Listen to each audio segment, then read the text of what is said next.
But talk to me about our hair. We are God, so we have non-ether hair, and your non-ether hair is your crown. The Bible call it our glory.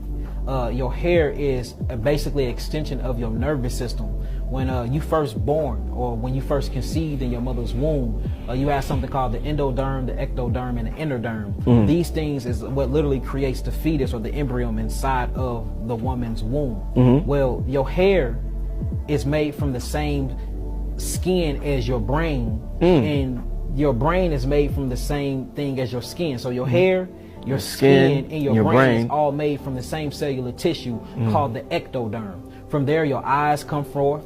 Everything, your third eye come from these same things. So when you get into embryology and you look at holistic healing, your hair is an extension of your nervous system. So your hair is a part of your brain. Your hair is used for, not only your hair is a part of your detoxification system too, because your hair is used as an odor system. That's why if you sweat from your hair, or if you stink, you smell it, it all comes through your hair. But not only that, your hair scans the environment through something called the Merkel's disc that sits in the endoderma of your skin. And what this does is it scans the environment, and it tells the proteins how to associate themselves and how to congregate themselves amongst you, for you can actually experience reality different. That's why if you see something that touches you spiritually, they say the hairs on my skin is start to rise. Yeah. That's how they take, man, this is spiritual. Yeah, wow. You see that because your hair is scanning the environment, and you're getting different spectrums of this light code frequency. So the hair on your skin just stand up. Or if you get stressed out and you depressed, your hair starts to what? Fall out. Or if you're happy and you in a state of homeostasis, your hair starts to grow. They even got certain different types of practices in medicines where they can check your hair to see how healthy you are, see if you're stressed out. They can check your hair to see if you've been smoking drugs, you've been smoking pot.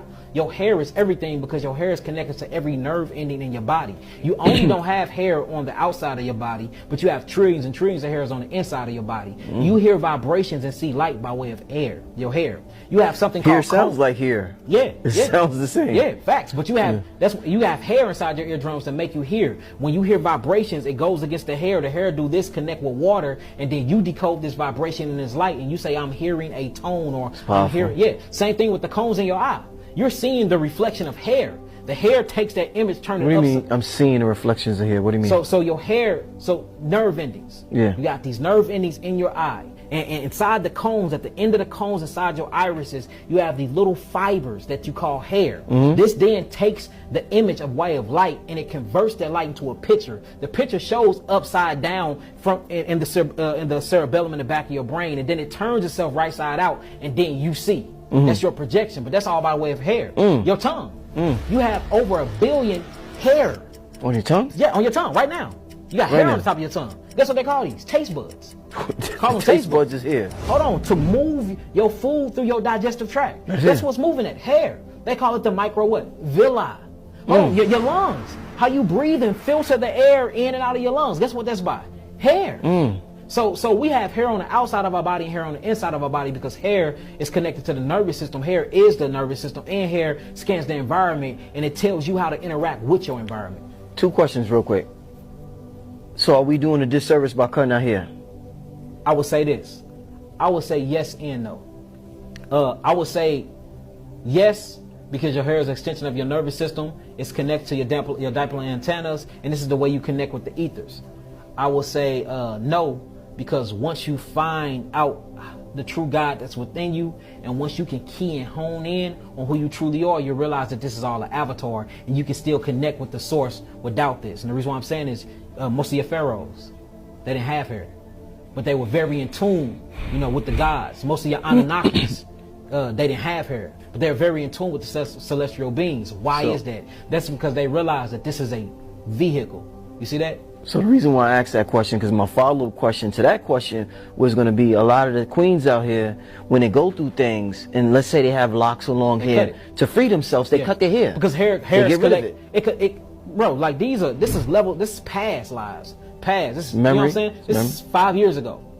This is 4 years ago. It's memory in here. Sometimes it get heavy. If you look in a biblical sense, when somebody from another nation wanted to become a Hebrew Israelite, they had to cut their fingernails and they had to cut their hair, and then they had to throw away all of their false religions and their false gods to get down with the Hebraic community. And the reason why is because a lot of their gods and a lot of those interactions that they had with different spiritualities and cultures was actually permeated inside of their hair follicles. Because remember, this is an antenna. Antennas pick up what? Signals. Signals, yeah. You know what I'm saying? What signals you picking up on? And this stuff is cooked within the hair. So sometimes, you be free when you cut your hair. So, I mean, you still can be a guy with a bald head, but I would say keep it. But once you realize that this is just a vehicle and an avatar for you to be God in and to experience your reality, then it's like, what's the point of hair? But if you're going to say, what's the point of hair, then what's the point of a whole fucking body? Because this is nothing but a utensil for you to experience.